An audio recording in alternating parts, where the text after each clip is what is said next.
आध्यात्मिक मत की कहानी सुनने वाले सभी श्रोतागणों को जय श्री राधे, जय श्री कृष्णा। चैनल को सब्सक्राइब और लाइक और शेयर जरूर करिएगा।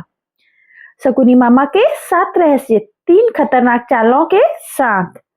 महाभारत की गाथा में कौरवों के मामा श्री शकुनी को अपनी कुटिल बुद्धि के लिए विख्यात माना जाता है। छल, कपट और दुष्कृत्यों में माहिर शकुनी ने युद्ध तक पांडवों के विनाश के लिए कई चालें चली।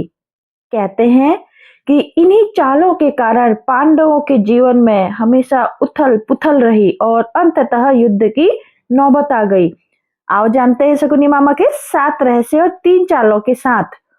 7 रहस्य। शकुनी के माता पिता।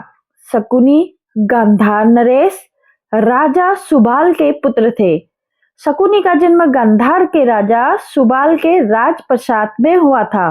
वह माता गांधारी का छोटा भाई था। वह जन्म से ही विलक्षण बुद्धि का स्वामी था, अतः राजा सुबाल को अत्यंत प्रिय था।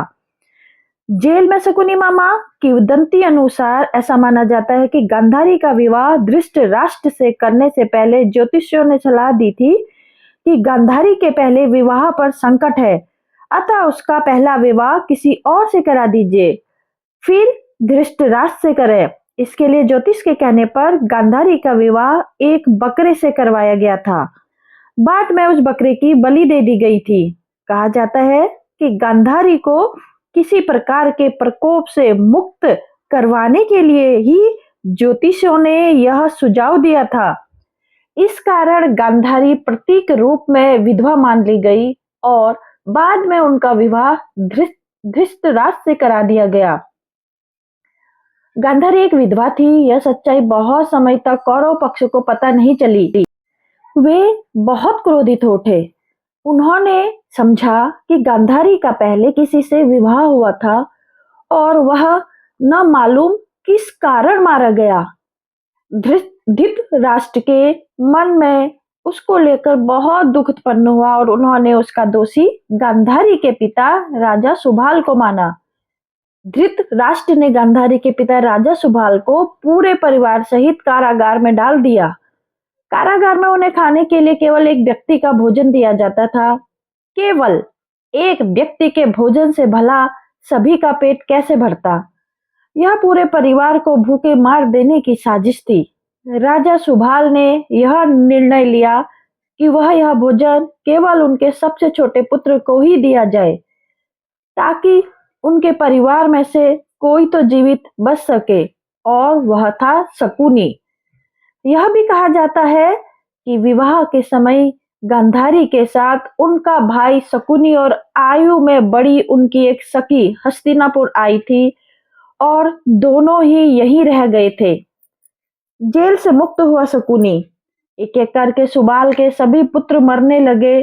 सब लोग अपने हिस्से का चावल शकुनी को देते थे ताकि वह जीवित रहकर कौरवों का नाश कर सके। सुबाल ने अपने सबसे छोटे बेटे शकुनी को प्रतिशोध के लिए तैयार किया।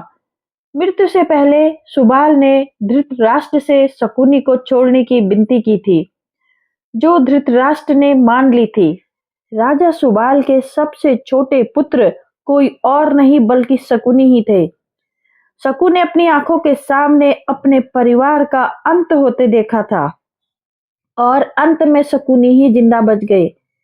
जब कौरवों ने वरिष्ठ युवराज दुर्योधन ने यह देखा कि केवल शकुनी ही जीवित बचे हैं, तो उन्होंने पिता की आज्ञा से उसे क्षमा करते हुए अपने देश वापस लौट जाने या फिर हस्तिनापुर में ही रहकर अपना राज देखने को कहा।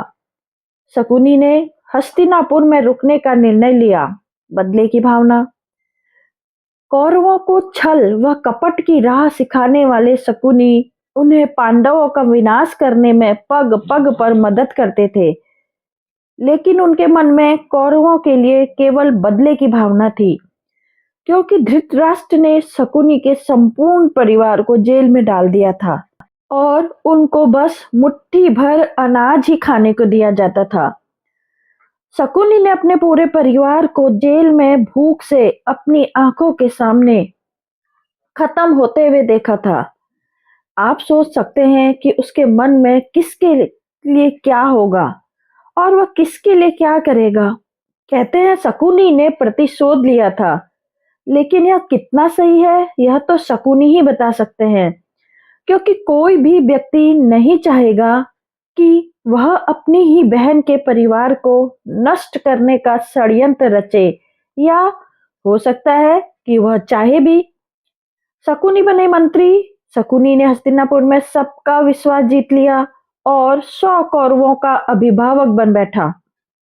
अपने विश्वासपूर्ण कार्यों के चलते दुर्योधन ने शकुनी को अपना मंत्री नियुक्त कर दिया। सर्वप्रथम उसने गांधारी व धृतराष्ट्र को अपने वश में करके धृतराष्ट्र के भाई पांडु के विरुद्ध षड्यंत्र रचने और राज सिंहासन पर धृतराष्ट्र का आधिपत्य जमाने को कहा।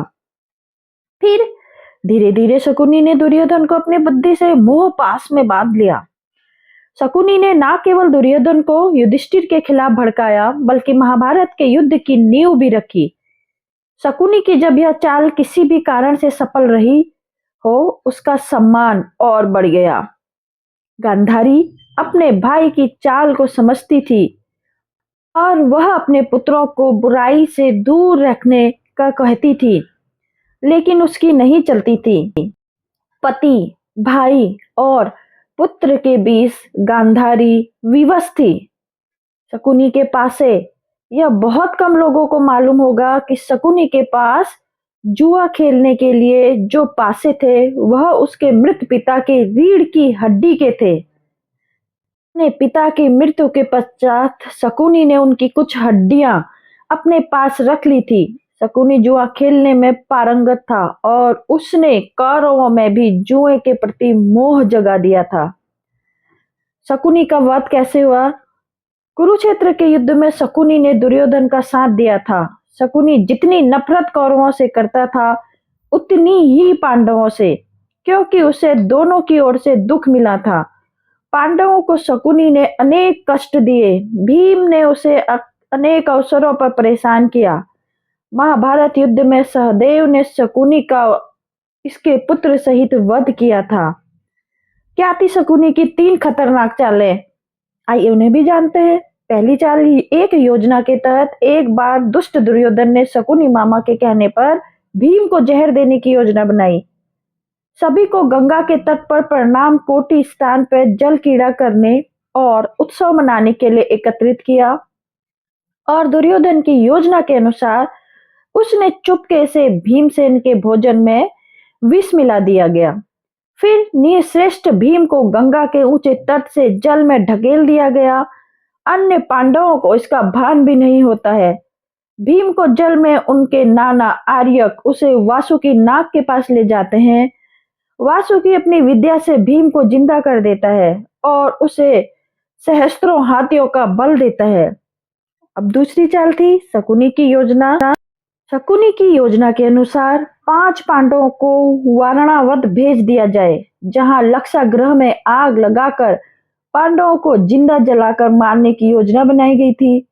लेकिन ऐन वक्त पर महात्मा विदुर ने पांडवों को गुप्त संदेश भिजवाया और शकुनी की चाल का खुलासा हुआ।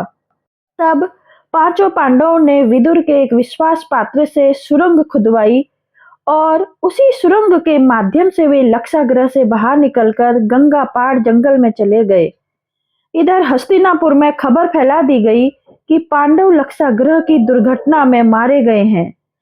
लेकिन कुछ काल के बाद विदुर जी ही पांडवों को हस्तिनापुर लेकर आए और फिर उनको इंद्रप्रस्थ का राज्य दिया गया। अब शकुनी की तीसरी चाल। जब युधिष्ठिर को इंद्रप्रस्थ का राज्य मिला तो उन्होंने अपने राज्य का विस्तार के लिए राजसूय यज्ञ किया। इस यज्ञ के चलते उनके राज्य का विस्तार होता गया और उनकी शक्ति बढ़ती गई। इस बढ़ती शक्ति से चिंतित होकर ही शकुनी ने दुर्योधन के साथ मिलकर कपट की नई योजना बनाई। उसने चौसर अथवा ध्रुत क्रीड़ा खेल का आयोजन करवाया, लेकिन पांडव यह नहीं जानते थे कि शकुनी के पास केवल उसी के इशारे पर चलते हैं। इस खेल में पांडव व द्रौपदी का अपमान ही कुरुक्षेत्र के युद्ध का सबसे बड़ा कारण साबित हुआ। इस हार के बाद पांडवों को 13 वर्ष वनवास में ही रहना पड़ा, जिसके चलते उनका जीवन बदल गया। जय श्री राधे, जय श्री कृष्णा।